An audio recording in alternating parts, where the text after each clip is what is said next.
Joint family کے جہاں کچھ فائدے ہوتے ہیں وہیں کچھ نقصانات بھی ہوتے ہیں۔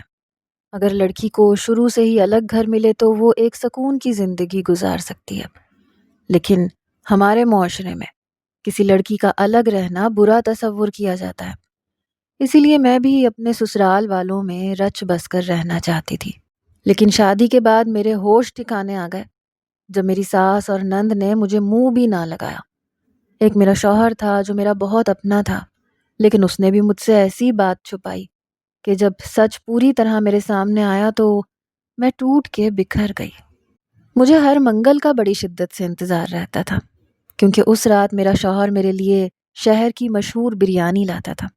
بریانی اتنی مزیدار ہوتی تھی کہ میں کھانے کے بعد انگلیاں چاٹتی رہ جاتی تھی، لیکن بریانی کھانے کے چند ہی لمحوں کے بعد مجھے نیند آ جاتی تھی۔ یہی بات میرے لیے پریشان کن تھی۔ میرا شوہر اپنے گھر والوں سے چھپ کر بریانی لاتا تھا، کیونکہ میری ساس کو پسند نہیں تھا کہ اس کا بیٹا میرے نخرے اٹھائے۔ میری شادی امیر فیملی میں ہوئی تھی، جبکہ میرا تعلق غریب فیملی سے تھا۔ ہم لوگ کمبائن فیملی میں رہتے تھے۔ میرا شوہر اور ساس کے علاوہ میری ایک کنواری نند بھی تھی، جس کا رشتہ اس کے چچا زاد کزن سے طے ہو چکا تھا۔ جب میری شادی ظہیر کے ساتھ ہوئی تھی تو میں نے محسوس کیا تھا کہ میری ساس ہماری شادی سے خوش نہیں ہے، کیونکہ وہ میرے ساتھ نہ زیادہ بات چیت کرتی تھیں، نہ میرے ساتھ بیٹھ کر کھانا کھاتی تھیں، یہاں تک کہ گھر کے کام کاج تک مجھ سے نہیں کرواتی تھیں۔ ایسا کیوں تھا میری سمجھ سے باہر تھا۔ میں اس بارے میں بہت سوچتی تھی۔ میں نند سے بات کرتی تو وہ ہوں ہاں میں جواب دیتی اور اپنے کام میں مصروف ہو جاتی۔ ساس کا بھی یہی حال تھا، وہ بھی ہوں ہاں میں جواب دیتی۔ میں ظہیر سے پوچھتی کہ آپ کی اماں اور بہن مجھ سے بات کیوں نہیں کرتے، تو وہ خاموش رہتا۔ زیادہ اصرار کرتی تو کہتا کہ مجھے نہیں پتا، تم بس چپ چاپ گزارا کرو۔ گھر کے حالات نے مجھے بہت زیادہ ذہنی اذیت میں مبتلا کر دیا تھا۔ میں ان لوگوں میں سے نہیں تھی جو کسی دوسرے شخص سے منہ پھیر لیں۔ میں ہنسنے بولنے والی لڑکی تھی اور اتنے لوگوں کی موجودگی میں بھی خود کو تنہا محسوس کرتی تھی۔ کبھی کبھی تو سمجھ ہی نہیں آتا تھا کہ میری ساس نے مجھے بہو کیوں بنایا ہے، جبکہ رشتہ بھی وہ خود ہی نہیں کر رہی تھی۔ میری شادی میرے بھائی کے ایک دوست کے توسط سے ظہیر سے ہوئی تھی۔ میری عمر 24 سال ہو چکی تھی اور شادی کی عمر نکلتی جا رہی تھی۔ میرے گھر والے میری شادی نہ ہونے کی وجہ سے بہت پریشان رہتے تھے۔ کئی رشتے آئے تھے، کئی لوگوں کو میں پسند نہیں آئی تھی تو کئی لوگ اماں کو پسند نہیں آئے تھے۔ اماں چاہتی تھی کہ میرا شوہر ایسا ہو جو میرا ہر طرح سے خیال رکھے۔ نہ جانے وہ کون سی خوبی تھی جو اماں لڑکے میں دیکھنا چاہتی تھی۔ مجھے بریانی بہت پسند تھی۔ جب اماں کے پاس پیسے ہوتے تھے تو وہ میری خواہش پوری کر دیا کرتی تھی۔ جب نہیں ہوتے تھے تو اماں کہتی تھی کہ جب تیری شادی ہو جائے گی تو اپنے شوہر سے بریانی کی فرمائش کرنا۔ پھر جب شادی کے دن قریب آ گئے تو اماں نے یہ بھی کہا تھا کہ جس گھر میں تو جا رہی ہے وہ بہت امیر لوگ ہیں۔ امیر لوگوں کے گھر ویسے بھی ہر دوسرے تیسرے دن بریانی پکتی ہے، اب تو ہر دوسرے تیسرے دن بریانی کھایا کرے گی۔ اماں کی بات پر میں ہنس دیا کرتی تھی۔ اماں نے شاید میرے لیے امیر لڑکے کو ہی چننا تھا، اسی لیے اتنے رشتوں کو ٹھکرایا تھا۔ مگر یہ میرا نصیب تھا یا پھر میرے سسرال والوں کا ستم کہ شادی کو ایک ہفتہ ہو گیا تھا لیکن میں نے گھر میں بریانی پکتے ہوئے نہیں دیکھی تھی۔ مجھے بریانی کھائے کئی دن گزر گئے تھے اور دوبارہ سے دل بریانی کھانے کو کر رہا تھا۔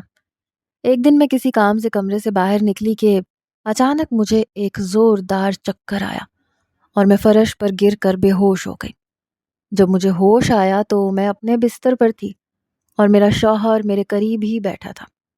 میں نے شوہر سے پوچھا کہ مجھے کیا ہو گیا تھا، میں کیسے بے ہوش ہو گئی تھی۔ ظہیر نے کہا کہ شاید تمہیں کمزوری ہے، اس لیے تمہیں چکر آ گیا تھا اور تم گر کر بے ہوش ہو گئی تھی۔ مجھے بڑی حیرت ہوئی، حالانکہ میری شادی کو کافی دن گزر گئے تھے۔ اگر میں امید سے ہوتی تو سمجھ آتا کہ امید سے ہونے کے باعث چکر آیا ہے، لیکن میں امید سے نہیں تھی۔ مجھے سوچتا دیکھ کر ظہیر نے پوچھا کہ عالیہ یہ بتاؤ تمہیں کھانے میں کیا پسند ہے؟ میں نے سوچتے ہوئے جواب دیا کہ مجھے بریانی بہت پسند ہے، لیکن جب سے میری شادی ہوئی ہے میں نے ایک بار بھی آپ کے گھر بریانی پکتے ہوئے نہیں دیکھی۔ اماں تو کہتی تھیں کہ امیر لوگ ہیں، ہر دوسرے تیسرے دن بریانی بناتے ہوں گے، لیکن یہاں تو ایک بار بھی نہیں بنی۔ ظہیر مسکرایا اور کہنے لگا، کیا واقعی تمہیں بریانی پسند ہے؟ تم نے پہلے کیوں نہیں بتایا؟ اچھا ٹھیک ہے، میں کسی دن تمہارے لیے بازار سے بریانی لاؤں گا۔ پھر ظہیر منگل کی رات میرے لیے بریانی لایا۔ اس نے بتایا تھا کہ یہ شہر کی مشہور بریانی ہے، دور دور سے لوگ بریانی کھانے آتے ہیں، تم کھاؤ گی تو انگلیاں چاٹتی رہ جاؤ گی۔ میں نے مذاقن پوچھا کہ اس میں گدھے کا گوشت تو شامل نہیں کیا گیا؟ میری بات پر ظہیر ہنس کر مسکرا دیا۔ ان دنوں شہر میں گدھے کے گوشت کی بریانی بہت مشہور تھی، میں نے سنا تھا لوگ چٹخارے لے لے کے کھاتے تھے۔ کسی کو شک ہوا تو انہوں نے پولیس کو اطلاع کر دی، بریانی ٹیسٹ کی گئی تو اس میں گدھے کا گوشت ثابت ہو گیا تھا۔ میں نے بریانی کھائی، واقعی ظہیر کی بات سچ ثابت ہوئی۔ میں نے ظہیر سے کہا کہ وہ ہر دوسرے دن بریانی لایا کرے۔ ظہیر نے بتایا کہ بریانی صرف منگل کو ملتی ہے، میں ہر منگل کو لایا کروں گا۔ اب میں ہر منگل کا شدت سے انتظار کرتی رہتی۔ اگلے منگل ظہیر جب بریانی لایا تو بریانی کھاتے مجھ پہ غنودگی طاری ہونے لگی، نیند کے بوجھ سے پلکیں بھاری ہونے لگیں اور میں تھوڑی سی بریانی کھانے کے بعد ہی سو گئی۔ صبح جب میری آنکھ کھلی تو مجھے اپنی طبیعت بھاری بھاری سی لگی، کسی کام کے کرنے کو دل ہی نہیں کیا۔ میرے اٹھنے سے پہلے ہی ظہیر آفس جا چکا تھا، میرا دل ناشتہ کرنے کو بھی نہیں چاہ رہا تھا، لیکن میں نے ظہیر کی تنبیہ پر تھوڑا سا ناشتہ کر لیا تھا۔ جس دن سے میں چکرا کے گری تھی اسی شام سے ظہیر نے مجھے سختی سے تنبیہ کی تھی کہ میں وقت پر ناشتہ کیا کروں، دوپہر کا کھانا بھی وقت پر کھا لیا کروں۔ اپنے لیے ناشتہ میں خود بناتی تھی، لیکن دوپہر اور رات کا کھانا ساس اور نند مل کر بناتی تھیں۔ دن گزرنے کے ساتھ ساتھ میں پریشانی کا شکار ہوتی جا رہی تھی۔ ایک شام میں ٹی وی لاؤنج میں بیٹھی ٹی وی دیکھ رہی تھی، میری ساس اپنے کمرے میں تھی جبکہ نند اپنی کزن کے گھر گئی ہوئی تھی۔ عموماً ظہیر شام کو 6-7 بجے تک آ جاتا تھا، لیکن اس رات وہ لیٹ تھا۔ میں اسی کے انتظار میں بیٹھی تھی تاکہ وہ آئے تو ہم اکٹھے کھانا کھائیں۔ ظہیر کی آمد رات 9 بجے ہوئی۔ موٹر سائیکل صحن میں کھڑی کر کے وہ ٹی وی لاؤنج میں آنے کے بجائے اپنی ماں کے کمرے میں چلا گیا۔ اس کے چہرے پر گہری سنجیدگی تھی۔ حیرت کی بات یہ تھی کہ اس نے ٹی وی لاؤنج میں دیکھنا بھی گوارا نہیں کیا تھا۔ کچھ ہی دیر گزری تھی کہ ساس کے کمرے سے شور سنائی دیا۔ میری ساس اور شوہر کوئی بات کر رہے تھے، لیکن کسی کی بات سمجھ میں نہیں آئی۔ میرا دل کیا کہ میں دروازے کے پاس جا کے سنوں کہ ماں بیٹا میں کس بات پر تلخ کلامی ہو رہی ہے، لیکن پھر میں نے یہ ارادہ ترک کر دیا کیونکہ چھپ چھپ کے باتیں سننا گناہ تھا۔ میری ماں نے میری ایسی تربیت نہیں کی تھی کہ کوئی اس کی تربیت پر انگلی اٹھا سکے۔ میں اٹھ کر اپنے کمرے میں چلی گئی۔ 1 گھنٹے کے بعد ظہیر بھی غصے کی حالت میں کمرے میں آیا۔ میں دم سادے بیٹھی تھی۔ ظہیر سلام کرنے کے بعد واش روم میں چلا گیا۔ کچھ دیر کے بعد وہ باہر آیا تو میں نے ڈرتے ڈرتے پوچھا، آج آپ بہت لیٹ آئے ہیں، خیریت تو تھی نا؟ میرا خیال تھا کہ ظہیر لیٹ گھر آنے کی وجہ کے ساتھ ساتھ ماں کے کمرے کے جانے کے بارے میں بھی بتائے گا، لیکن اس نے جھوٹ بولتے ہوئے کہا کہ ہاں دفتر میں کام بہت زیادہ تھا اس لیے لیٹ ہو گیا۔ مجھے سمجھ نہیں آئی کہ ظہیر نے مجھ سے جھوٹ کیوں بولا تھا۔ اگر وہ میرے سامنے ماں سے ملنے نہ جاتا تو شاید میں اس کی بات پر یقین کر لیتی۔ میں کچن سے کھانا لے کر آئی۔ ظہیر کا موڈ بدستور بگڑا ہوا تھا۔ وہ کھانا نہیں کھانا چاہتا تھا، لیکن میرے اصرار پر اس نے چند لقمے زہر مار کیے۔ میں پریشان تھی کہ ماں بیٹا کے درمیان کس بات پہ جھگڑا ہوا تھا۔ میں پوچھتی تو شاید وہ مجھ پہ بگڑ جاتا اور مجھ پہ شک کرتا کہ شاید میں نے چھپ کے دونوں کی باتیں سن لی ہیں۔ کھانا کھانے کے بعد ظہیر سونے کے لیے لیٹ گیا۔ اس نے آنکھوں پہ بازو رکھ لیا تھا۔ میں جانتی تھی وہ سو نہیں رہا بلکہ جاگ رہا ہے، لیکن پریشان ہے۔ میں نے نرم لہجے میں کہا، ظہیر آپ کے سر میں درد ہے تو میں دبا دیتی ہوں۔ اس نے بازو ہٹائے بغیر کہا، نہیں میرے سر میں درد نہیں ہے، مجھے نیند آ رہی ہے، میں سونا چاہتا ہوں، لائٹ آف کر دو۔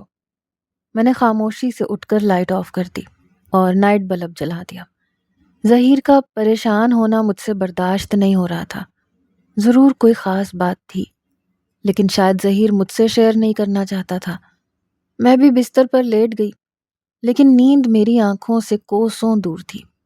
کل منگل تھا اور ظہیر میرے لیے بریانی لے کر آئے گا۔ صبح جب وہ آفس جانے لگا تو میں نے یاد دہانی کے طور پہ کہہ دیا کہ شام کو میرے لیے بریانی لیتے آئیے گا۔ ظہیر کے جاتے ہی ساس مجھ سے سخت لہجے میں کہنے لگی یہ تم کیوں ہر وقت میرے بیٹے سے فرمائشیں کرتی رہتی ہو کہ تم نے کبھی بریانی نہیں کھائی؟ اگر زیادہ ہی بریانی کھانے کا شوق ہے تو خود پکا لو، کچن میں ہر چیز موجود ہے۔ بڑی آئی فرمائشیں کرنے والی۔ میں ہکا بکا سی ہو کے ساس کو دیکھتی رہ گئی۔ افسوس سے میرا دل بھر آیا، آنکھوں میں بے اختیار آنسو آ گئے۔ میں دوڑتی ہوئی اپنے کمرے میں چلی گئی اور رونے لگی۔ ساس کی بیزاریت میری سمجھ سے باہر تھی۔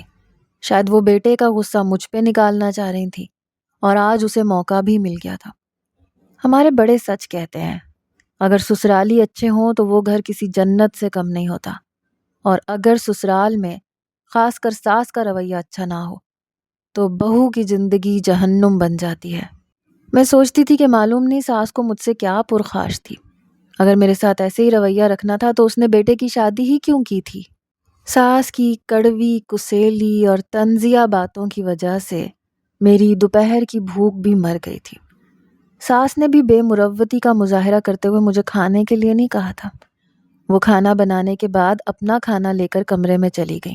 میں نے سوچ لیا تھا کہ شام کو جب ظہیر آئے گا تو میں اس سے ساس اور نند کے رویے کے حوالے سے پوچھوں گی۔ ماں بیٹی کا عجیب سا رویہ مجھے نفسیاتی مریض بنا دے گا۔ اماں سے جب بھی میری بات ہوتی تھی تو وہ مجھ سے سسرالیوں کے رویے کے بارے میں پوچھتی تھیں، تو میں جھوٹ بول دیتی تھی۔ میں کہتی تھی کہ سب مجھ سے بہت خوش ہیں، میرا بہت خیال رکھتے ہیں۔ اماں مطمئن اور خوش ہو جاتی تھیں۔ میں سوچتی تھی کہ اگر اماں کو اصل حقیقت پتہ چل جائے تو وہ بہت اداس اور پریشان ہو جائیں گی۔ میں اماں کو پریشان نہیں کرنا چاہتی تھی۔ پہلی میری شادی بڑی مشکل سے ہوئی تھی۔ اگر ظہیر کو پتہ چل جائے کہ میں نے ساس اور نند کی اماں سے برائیاں کی ہیں تو وہ ناراض ہو جائے گا۔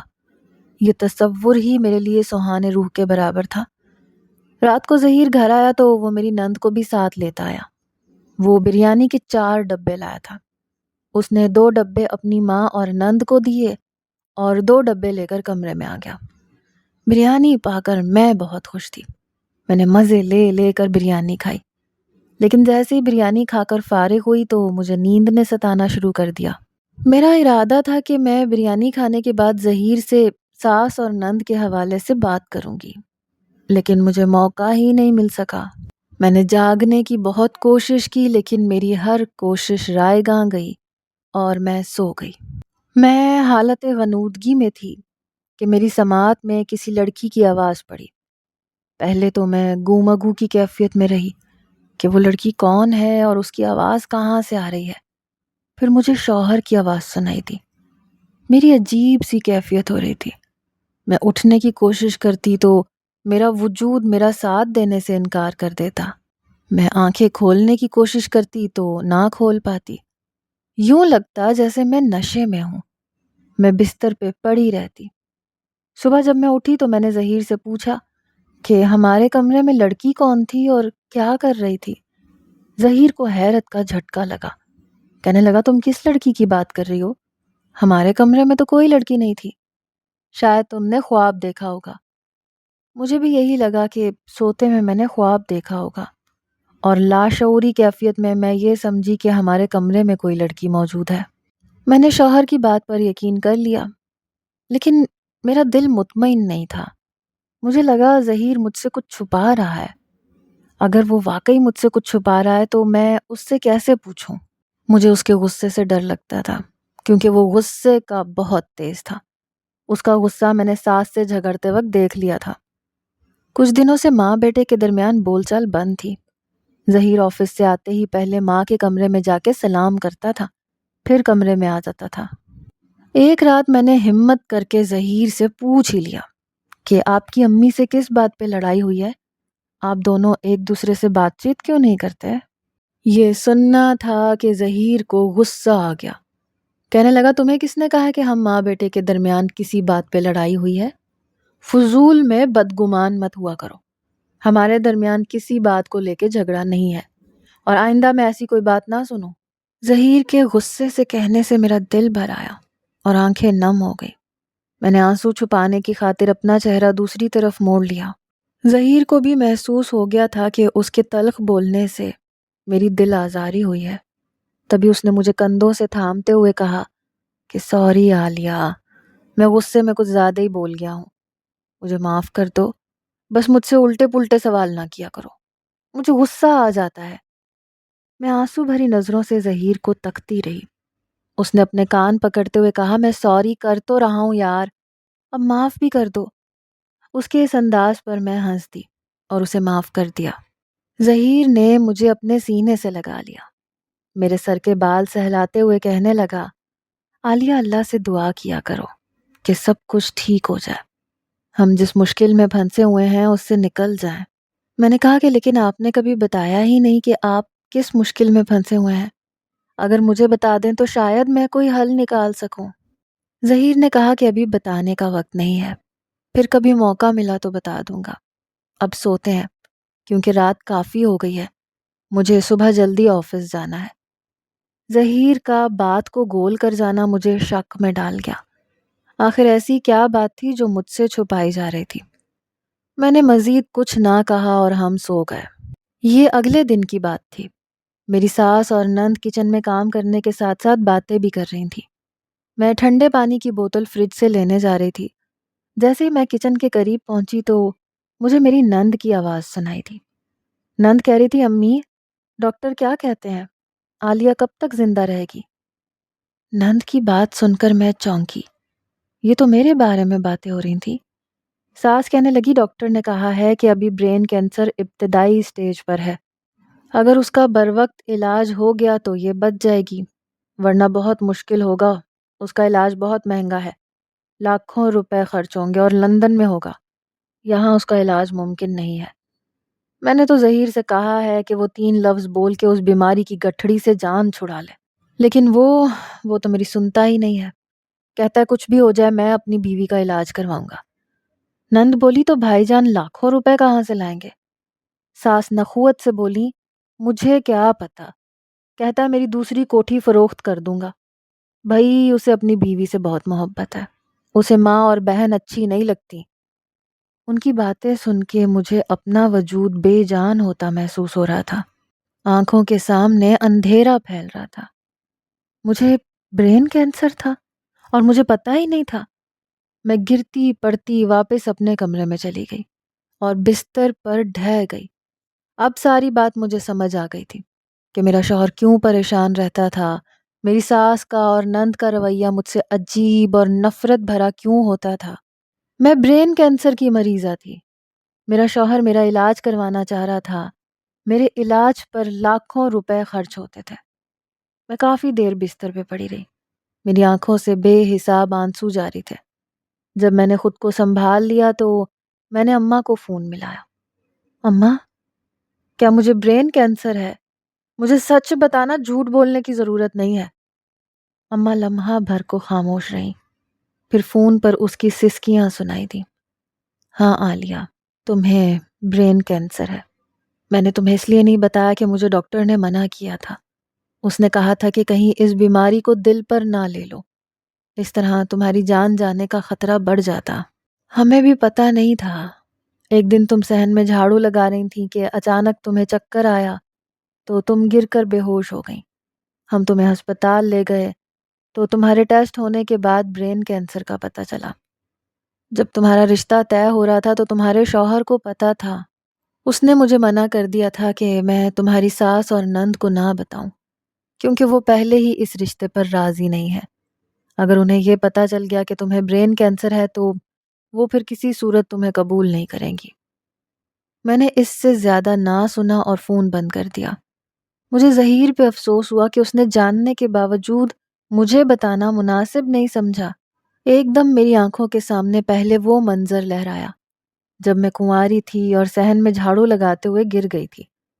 اس کے بعد میری آنکھوں کے سامنے کچھ دن پہلے والا منظر گھوم گیا جب میں اچانک ہی گر کر بے ہوش ہو گئی تھی۔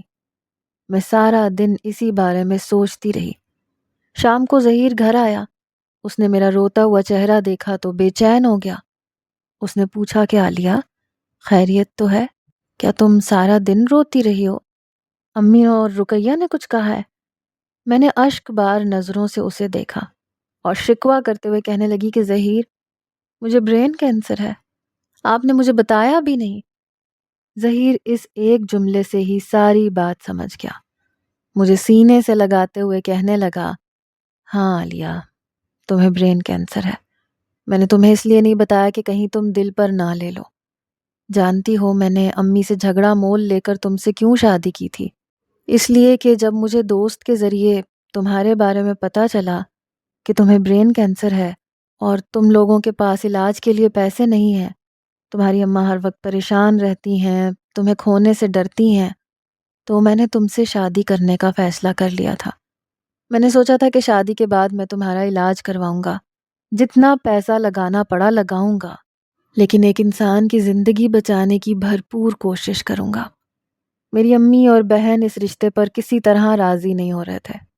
امی میری شادی اپنی بھانجی سے کرنا چاہتی تھیں، لیکن وہ لڑکی مجھے پسند نہیں تھی، کیونکہ وہ ایک ماڈرن اور آزاد خیال لڑکی تھی۔ اس کی کئی لڑکوں سے دوستیاں تھیں اور میں چاہتا تھا کہ میری بیوی ایک باحیا اور پاک باز لڑکی ہو۔ چنانچہ میں بھی ضد پر اڑ گیا۔ میں نے امی سے کہہ دیا کہ اگر میری شادی عالیہ سے نہ ہوئی تو پھر میں کسی اور لڑکی سے بھی شادی نہیں کروں گا۔ میں نے امی کو تمہارے برین کینسر کے بارے میں نہیں بتایا تھا، کیونکہ پھر وہ کسی صورت تم سے شادی کے لیے راضی نہ ہوتی۔ میں نے انہیں شادی کے بعد تمہارے برین کینسر کے بارے میں بتایا تھا۔ دراصل مجھ سے کسی انسان کی تکلیف برداشت نہیں ہوتی۔ کسی بھی انسان کو تکلیف میں دیکھتا ہوں تو مجھے اپنا بچپن کا وہ دوست یاد آ جاتا ہے جسے برین کینسر تھا اور پیسے نہ ہونے کی وجہ سے وہ موت کے منہ میں چلا گیا تھا۔ اس نے میری آنکھوں کے سامنے جان دی تھی۔ تمہیں یاد ہے تم جب بھی بریانی کھاتی تھی تو تمہیں نیند آ جاتی تھی؟ اس کی وجہ یہ ہے کہ میں ڈاکٹر کی ہدایت کے مطابق بریانی میں دوائی ملا کے تمہیں کھلا دیتا تھا۔ وہ دوائی بہت کڑوی تھی، اس لیے میں نے تم سے تمہاری پسندیدہ ڈش پوچھی تھی، اسی میں دوائی ملا دیتا تھا۔ اور ہاں، یاد آیا جب تم نے مجھ سے کسی لڑکی کے بارے میں پوچھا تھا تو اس بارے میں بھی بتا دیتا ہوں۔ ہمارے کمرے میں ایک لڑکی موجود تھی، وہ نرس تھی جو تمہارا بلڈ لینے آئی تھی، کیونکہ تمہارے کچھ مزید ٹیسٹ ہونے ہیں۔ اس کے بعد ہم ڈاکٹر کی ہدایت کے مطابق لندن روانہ ہو جائیں گے۔ میں ہونک بنی ظہیر کی باتیں سن رہی تھی، میری آنکھوں سے آنسو روا تھے۔ ظہیر کتنا اچھا اور نیک دل انسان تھا۔ مجھے تکلیف میں ہونے کے باوجود اس نے مجھ سے شادی کی تھی۔ مجھے ظہیر پہ بے پناہ پیار آیا تھا۔ میں نے ازراہ مذاق اس سے پوچھا، ظہیر، اگر آپ کو پتہ چلا کہ کسی اور لڑکی کو بھی برین کینسر ہے تو کیا آپ اس سے بھی شادی کر لیں گے؟ میری بات پر ظہیر بے اختیار ہنس پڑا، کہنے لگا، ہرگز نہیں، شادی میں نے ایک ہی بار کی ہے اور اسے ساری زندگی نبھاؤں گا۔ ہاں، جتنا مجھ سے ہو سکا اس لڑکی کا علاج کروانے کی کوشش کروں گا۔ ظہیر کی اس بات نے میرے وجود میں سکون کی لہر دوڑا دی اور ظہیر نے مجھے بھینچ لیا۔